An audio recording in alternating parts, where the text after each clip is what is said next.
In this episode of the Church Security Roll Call, we're going to be discussing lessons learned from a church shooting. Stay tuned.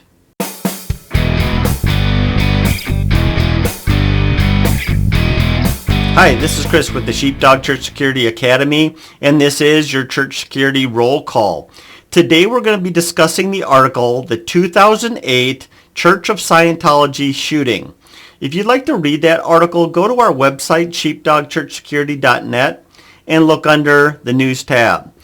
So let's begin in the Bible as we always do. This verse is 2 Kings chapter 11, verse 11, and it reads like this.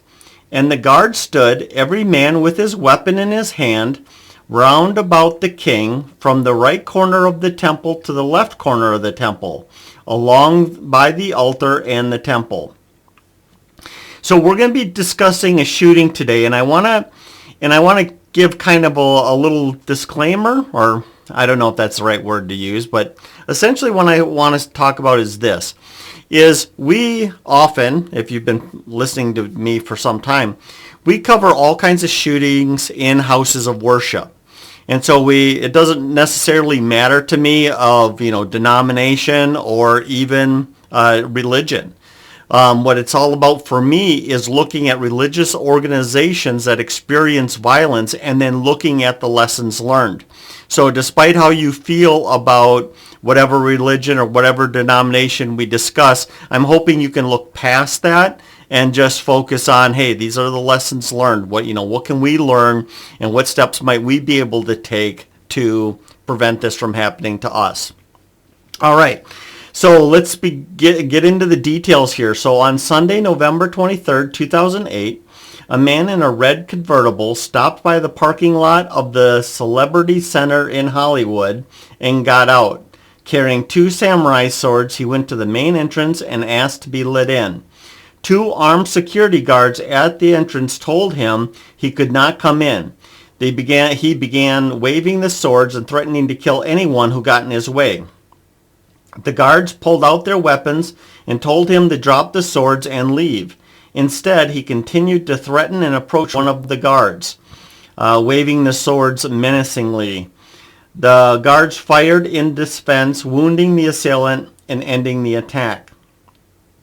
The assailant was no stranger to Scientology. 18 years earlier, he had been a member and had signed his name on an affidavit supporting the church's lawsuit against a major news publisher to keep them from publishing an article critical of the organization.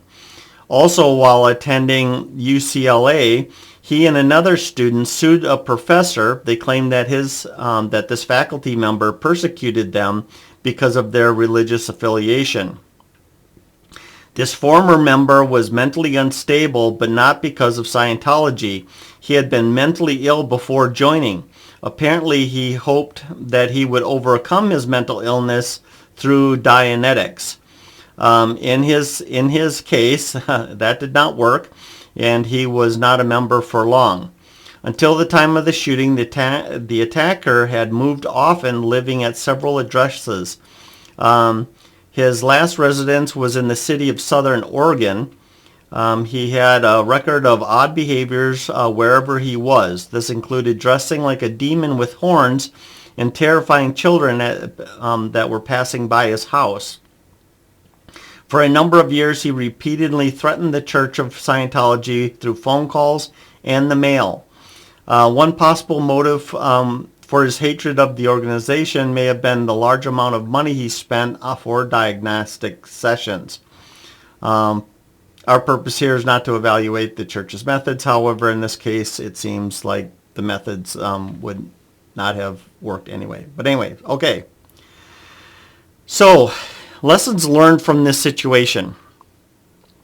The first thing I want to just bring up is just kind of a reminder that we all know this is, threats mean something. We really need to be paying attention to any sort of threat. So it says that he had posted several threats and phone calls and by mail, threats against the church. These are big warning signs. These are something we definitely want to act on. If this ever happens at your church, pay attention to those kind of things. But what I want to do is I want to dive a little bit deeper in their response. And it's not to be critical, because some of the things that we're going to look at is we simply don't have the details for this.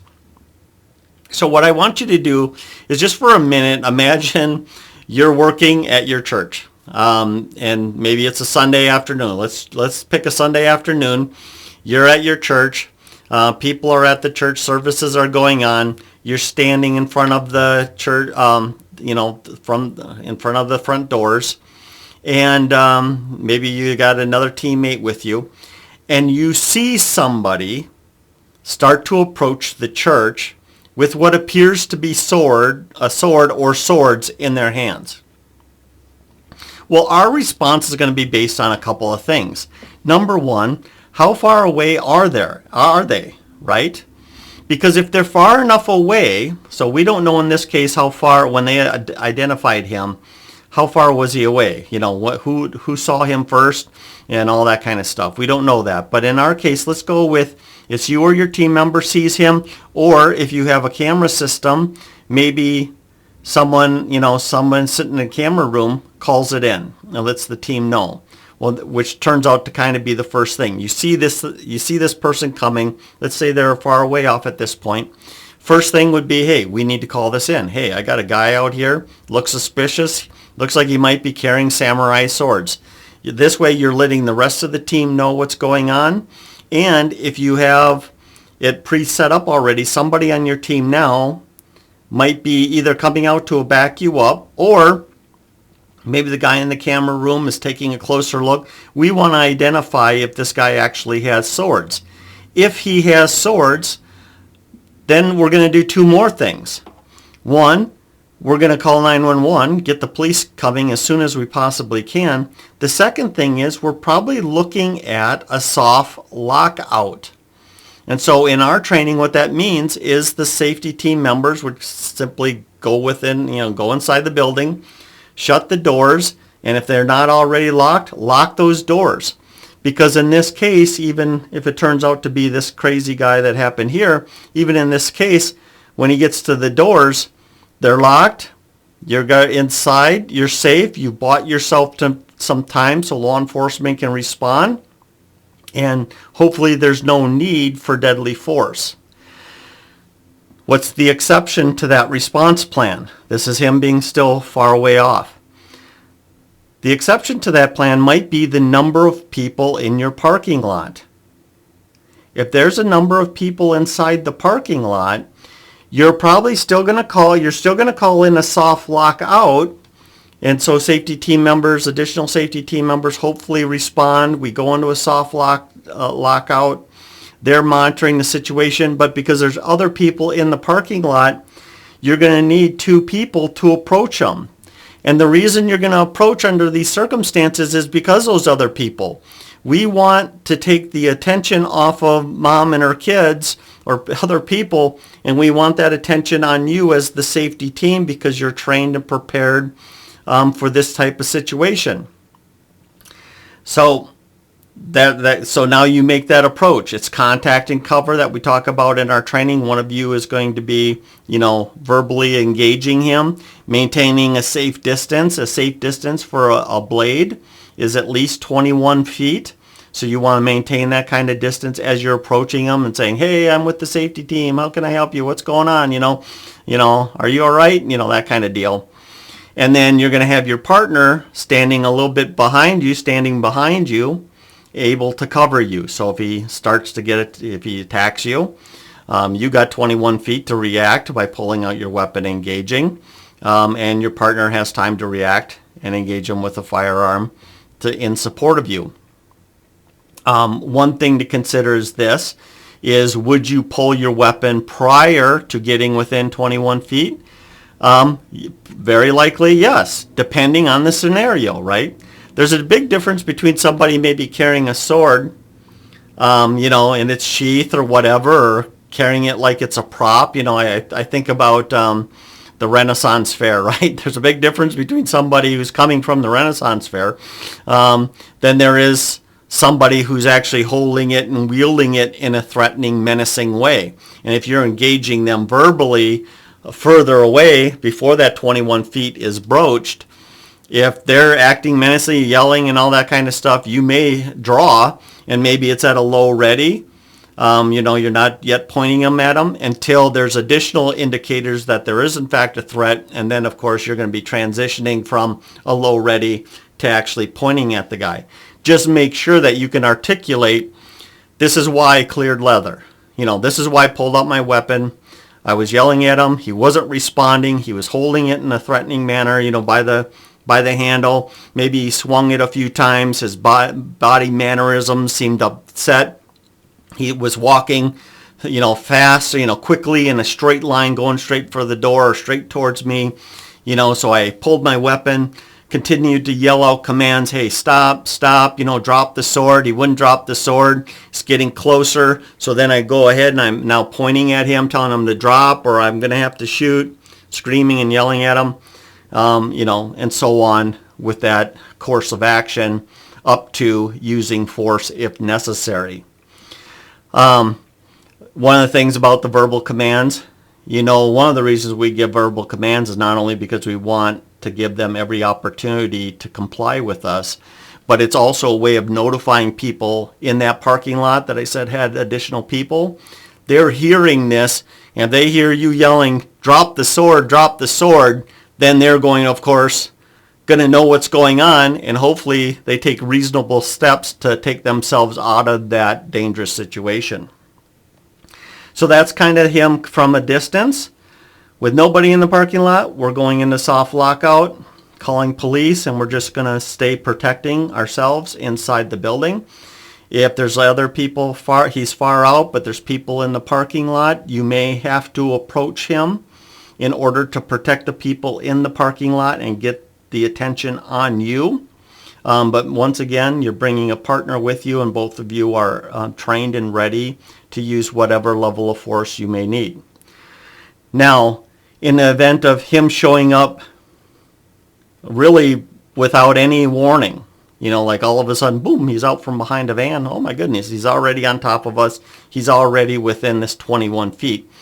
Well, obviously, you're going to have to read that situation immediately and make a determination of a potential threat level. Is it a guy that just came from, bringing in a prop for the pastor and the sermon, or some other thing that's going on? Or is it somebody who's holding the sword in a, for lack of a better way, a menacing way? They're holding it by the handle. Maybe they're swinging it. It's their facial expression of, sternness or anger, or, the signs of blotchy skin or a red face and profuse sweating, those signs of agitation. If you're seeing those kind of threatening acts, you might need to immediately draw while yelling at them to drop the swords. And then, of course, depending on their action, you're going to have to take whatever action you need to do to make that situation safe.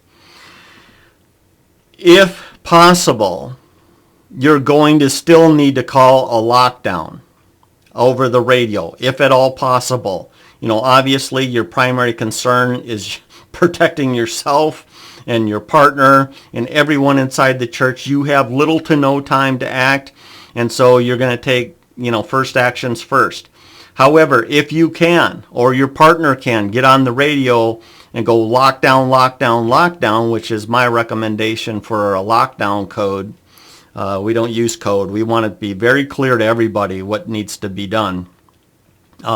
Then the rest of your team or the children's ministry, the ushers, the greeters, and all those people can go into that lockdown while you're dealing with that very dangerous threat.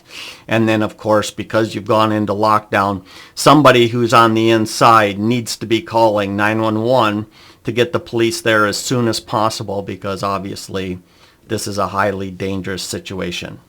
So I hope that kind of makes sense to you. I know we kind of went through that fast, but I want you to kind of do this for me and do this for your team.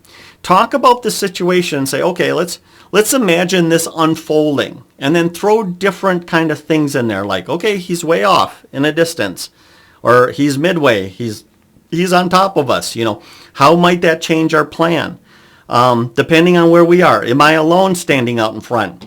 And I call backup, who's coming to back me up, and what, and all that's, so then what's the process, and who's calling 911, and when are we going into a lockout, when are we going into a lockdown, all those kind of things, and kind of use it as like I said, just use this situation as a way to think through your own response plan. So thank you so much for being here today. I want to remind you that if you want to get the download for this, you can just go into the comment section below, and the download will be available roughly for a couple of weeks. So get it. It just basically breaks us down into a simple way, and really the way I kind of recommend you do with it is you get the download and you talk with your team like I've already suggested, and it's got some notes in there to kind of make the conversation go a little bit easier. Other than that, share this video with the team, have them watch them, have a think about it. You don't have to ambush your guys with this little exercise of thinking through the process. Have them watch the video, and then when you guys get together next Sunday, have a discussion about this. So other than that, thank you so much for being here this week, and hey, let's be careful out there. This program is made for informational purposes only and should not be taken as legal advice.